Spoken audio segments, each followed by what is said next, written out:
Eh ben, c'était pas si long que ça. Un peu quand même. Non, mais écoute, écoute, en tout cas, on n'était pas là pour rien, tu vois. On avait peur que ce soit un petit One More Thing, c'était un très gros One More Thing. Et tu vois, voilà, cette théorie du One More Thing, elle était pas mal. C'est qu'on s'est dit, là, c'est bizarre, machin. Bah, surtout qu'il nous a fait le coup du pour la partie hardware, c'est terminé, hein, les gars. Et non, mais comme quoi aussi, ils ne présentent pas au début de leur conf des produits qui sont pas encore dispo. Ouais. Oui, t'as raison, c'est ça aussi. Et donc là, tu es sur ce principe-là. C'est d'abord, on vous présente tout ce qui est vraiment dispo demain, les Mac et les OS qui seront là en septembre. Et le reste, c'est l'an prochain. C'est quand même un peu plus flou. Il n'y a pas de date arrêtée, il n'y a rien. Ouais, et puis ça Ils vont devoir cravacher les loulous. Ça crée un effet pas de Noël. Ouais, c'est ça. Ouais. Puis c'est bon, t'es obligé de suivre le reste de la conf aussi. T'as le truc. Tu sais, c'est un peu comme les magasins où t'es obligé de suivre un parcours et puis t'arrives. Ikea et Picard. Exactement. Tu vois, c'est un peu ça. Exactement. Donc c'était assez malin. Écoute, je m'attendais à ce que ce soit encore plus long. C'était dense cette conférence, hein, quand même très très dense. On peut faire un résumé rapide. On va essayer d'aller récupérer Melinda si elle est dispo aussi. Je pense que voilà, elle est là-bas. Elle doit être comme une folle, je pense. J'attends la validation de Laure, notre chef d'édition. Petit récap quand même de ce qu'il y a eu avant le casque et puis on va faire un récap du casque aussi. Donc avant le casque, on a eu ça a commencé avec les MacBook Air 15 pouces équipés de la puce M2 et M2 Max.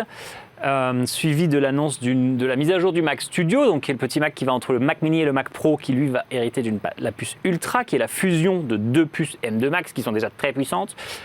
Et puis, annonce de la fin des processeurs Intel chez Apple, ce qui a fait chuter le cours en bourse de Intel, de 4 à 5%, pour lancer la nouvelle version du Mac Pro qui garde le même look que l'ancien, mais qui intègre un processeur M2 Ultra et des cartes d'extension PCI qui permettront de le faire évoluer dans le temps. Ça, c'était pour la partie hardware. Ensuite, on est passé au soft, on a eu du iOS 17 avec des mises à jour plutôt cosmétiques.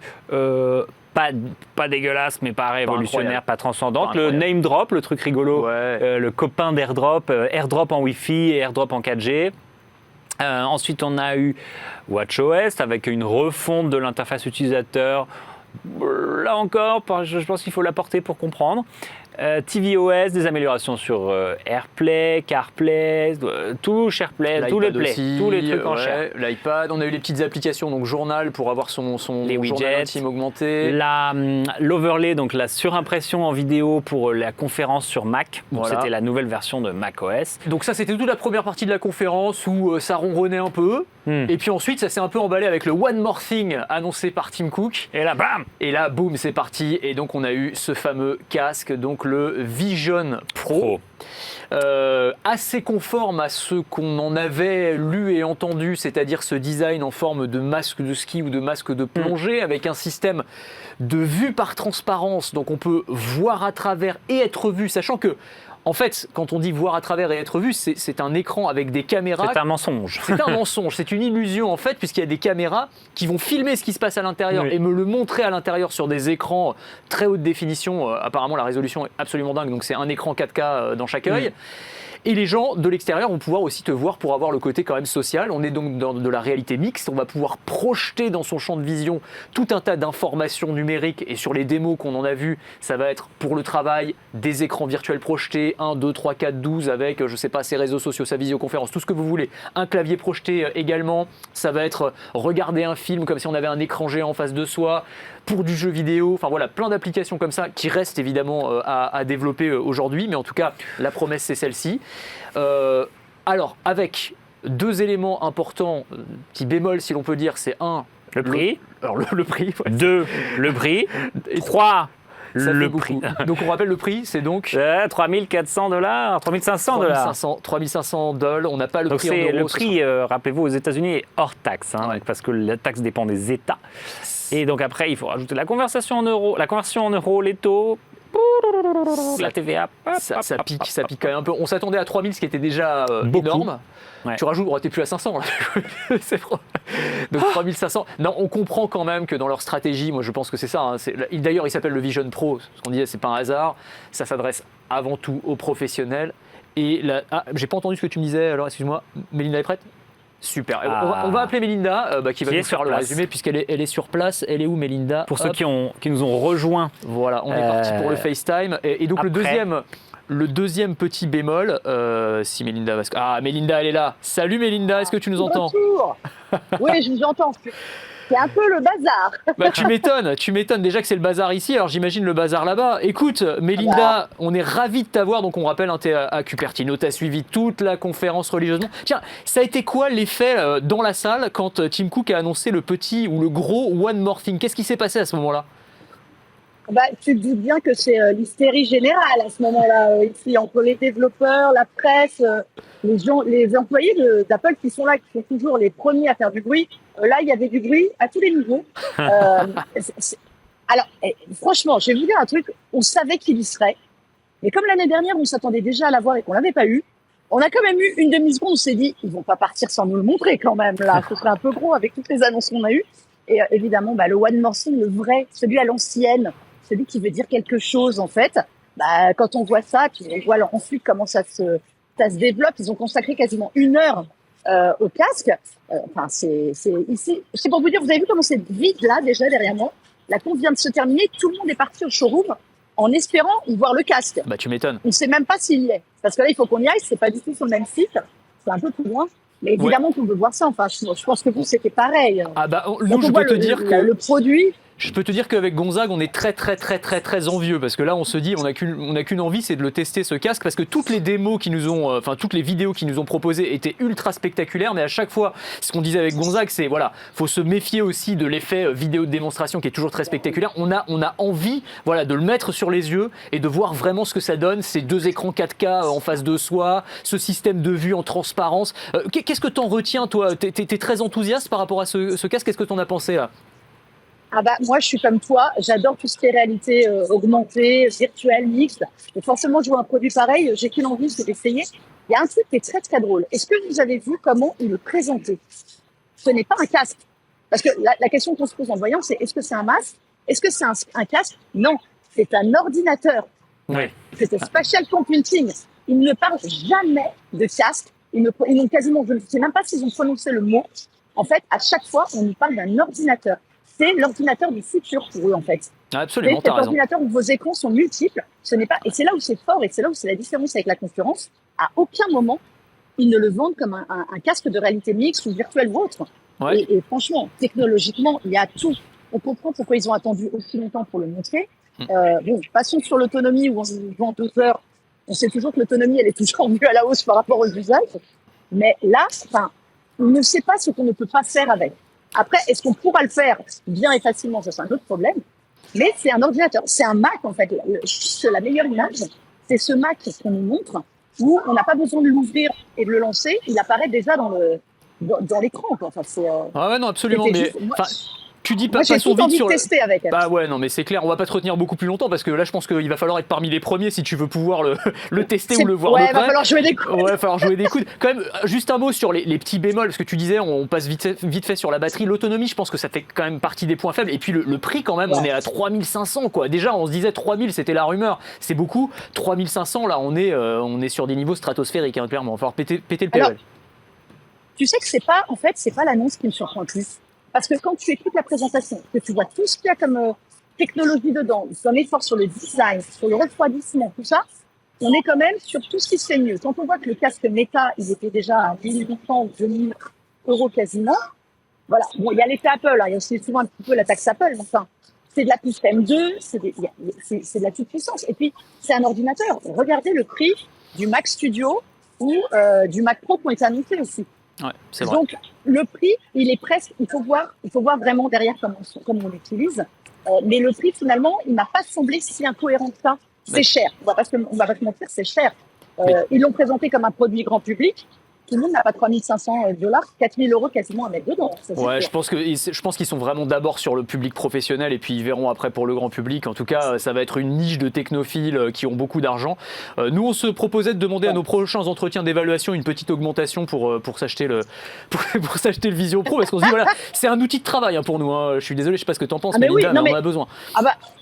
Moi, je pense que plutôt que de demander des nouveaux ordinateurs, autant passer là-dessus. Ils l'ont dit, c'est le futur. On est pareil pour travailler pour des années. C'est un super investissement. Donc, moi, exactement. Bon, on va pas te retenir plus longtemps. Merci beaucoup, Mélinda. On va te laisser aller tester si possible ou en tout cas aller voir de plus près ce Vision Pro. Et puis, voilà, on se retrouve très vite sur Tech & Co, sur BFM Business, sur toutes les antennes. Salut, Mélinda. Salut, bonne fin d'émission à vous. Merci. Alors on a Raphaël aussi qui est dans le coin. On va essayer de l'appeler. Alors attends, j'essaie d'appeler Raphaël Grabli qui... alors il n'est pas à Cupertino, mais il a suivi la conférence évidemment avec beaucoup d'attention. On est en phase de connexion, on est sur FaceTime, on reste dans l'univers Apple les amis, on est dans l'écosystème. Salut Raphaël, il est là. Salut Anthony. Comment ça va ? Eh ben écoute, très bien, et toi? Bah écoute, ça va, on est assez excités avec Gonzague, je t'avoue, on a suivi la conf comme toi Ouais. j'imagine. On a eu une Ouais, première partie de conf qui ronronnait un peu, et puis tout à coup il y a eu un One More Thing et ça s'est bien emballé. Bon, ça a été quoi toi ta réaction là? Qu'est-ce que tu penses là, de tout ce qui a été présenté? Bon, déjà, je me suis posé la question, le One More Thing, le dernier, remonté à quand?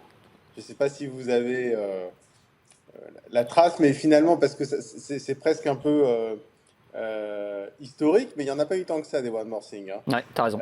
Non, moi, je suis assez emballé. En fait, je me dis, forcément, aujourd'hui, ça va être une date un peu historique pour Apple. Soit ça va être la marque qui va arriver à enfin faire rentrer alors la réalité augmentée ou mixte. Bon, on va dire réalité augmentée, c'est peut-être plus simple, dans l'ère du grand public. Alors, grand public, c'est un mot un peu exagéré parce qu'on parle d'un produit à 3500 euros. Mais voilà, c'est une possibilité. Soit soit le premier vrai plantage d'Apple, si ça se plante. Mais bon, le produit a l'air en tout cas de se distinguer. Moi, je trouve qu'il est quand même assez différent de ce qu'on connaît. Les usages sont assez concrets. Ça donne envie. Maintenant, va falloir quand même voir un petit peu ce que ça donne une fois qu'on l'a vraiment sur le nez, ce casque. Moi, j'ai quand même très envie d'essayer. Ouais. Et puis après, la question, c'est les volumes. C'est-à-dire comment, pour le moment, d'après ce que je comprends, ça va être quand même réservé aux US en 2024 pour un prix stratosphérique. Ce qui m'étonne un peu, c'est qu'il s'appelle Vision Pro, mais que finalement, Apple a quand même montré beaucoup d'usages de loisirs, principalement d'ailleurs, finalement. Beaucoup de loisirs. Et donc, c'est ça qui me paraît un peu paradoxal. Ouais, C'est t'as qu'on raison. parle d'un casque très cher pro, Ouais. et puis les usages, c'est quand même beaucoup de loisirs. Donc, Ouais. la question, c'est de trouver le marché. Je pense que le produit, il a l'air exceptionnel. Après, encore une fois, entre un produit exceptionnel qui fait un effet waouh, l'effet waouh, il est là. Pour moi, ça s'est réussi. Incontestablement, l'effet waouh, on l'a. Maintenant, est-ce que le marché va vraiment se créer? Je dirais que c'est plutôt rassurant ce qu'ils ont montré. On n'est pas, enfin, je veux dire, je suis désolé, mais quand on voit le métavers en face de Facebook, bon, on se dit, ok, là, on est sur un truc un peu plus sérieux. Maintenant, est-ce que ça va suffire pour créer le marché? Il faut voir. J'ai peur que ça prenne du temps. Enfin, j'ai peur. Ça prend du temps. Ouais. Du temps. Puis après, je ne sais pas si vous avez eu cet effet, mais il y a un peu le côté, oula, on est en train de passer dans une autre dimension. Est-ce qu'on a envie de ça? C'est un peu la question que je me pose aussi. Sur les vidéos promo d'Apple, tous ceux qui utilisent le casque, par exemple, ou près, sont tout seuls. Ouais, Donc, absolument. tu vois, ce produit, il pose des questions bien plus larges. Ouais, on s'est posé exactement la même question en plateau avec Gonzague, et effectivement, il y avait un côté Black Mirroresque, tu sais, dans les vidéos de démo de présentation, où tu avais, ok, ils ont beaucoup insisté sur le côté vue en transparence. Si quelqu'un arrive dans la pièce alors que tu portes le casque devient transparent, donc tu vois quand même le visage de la personne, donc tu gardes une forme de convivialité. Mais enfin, quand même, il y a un truc qui est vraiment pas naturel dans le fait de porter un casque sur la tête, quoi, tu vois. C'est la version extrêmement extrapolée de ce qu'on a avec le casque AirPod Max, tu sais, où il y a des micros qui écoutent l'extérieur pour nous retransmettre ce qu'on écoute, Ouais. alors parce qu'on a un casque sur les oreilles, tout ça parce qu'on ne veut pas l'enlever et que finalement tout devient synthétique alors qu'il suffirait d'enlever le casque pour faire fonctionner quelque chose qui s'appelle les oreilles. Et en fait, effectivement, c'est un peu ce genre de questions, parce qu'on est presque un peu dans l'humain augmenté, c'est-à-dire que ce qu'on voit finalement, quelqu'un qui est en face de soi, bah, c'est pas la personne, c'est une retranscription numérique de la personne. Ah, Donc exactement. c'est assez déroutant. Moi, honnêtement, voilà, s'il y a un mot, c'est déroutant. J'ai été assez dérouté pendant cette présentation, honnêtement, impressionné par l'aspect technique, qui est encore théorique, mais enfin, voilà, on se dit, ok, bon, a priori, ils ont fait le job, ils ont l'air d'avoir quand même sérieusement bossé leur truc. Bon, même s'il y a des petites choses, voilà, le côté futuriste, mais derrière, on a le petit câble avec la batterie. Bon, ça qu'ils ont essayé de cacher pas mal pendant la présentation. Je sais pas si t'as remarqué, mais toutes les vidéos de démonstration, le câble il était bien caché derrière le canapé. On le voyait pas beaucoup. Ah ouais, le câble, on le voyait un petit peu, mais enfin pas tant que ça. Ouais. Mais bon, le câble avec la batterie, c'est bon. Ils ont fait un petit câble joli et tout. Bon, ils ont fait du Apple, mais quand même avec un truc qui est un peu. Voilà, c'est clair. En tout cas, écoute, ouais, nous aussi, on a été assez surpris, interpellés, mais vraiment enthousiasmés. Je pense que c'est le mot qui résume bien le truc, parce que vraiment, les vidéos, c'est quand même des VRP de génie, hein, toujours Apple. Après, voilà, on a très envie de tester le produit pour voir réellement ce qu'il vaut. Mais sur les vidéos de démo, ça donnait très très envie, même si le prix est très élevé, même s'il y a ce côté autonomie de 2 heures qui limite quand même un peu les choses. On va tester tout ça, évidemment. Ouais. On va le faire venir à la rédaction, ce casque. La Mélinda, j'espère qu'elle va le rapporter. Peut-être pas dans ses bagages cette fois-ci, mais enfin, on espère qu'elle l'aura bientôt. Et puis qu'on pourra tous tester ça. Écoute, Raphaël, merci beaucoup pour ce petit débrief. Et puis on se retrouve très vite sur toutes les antennes du groupe.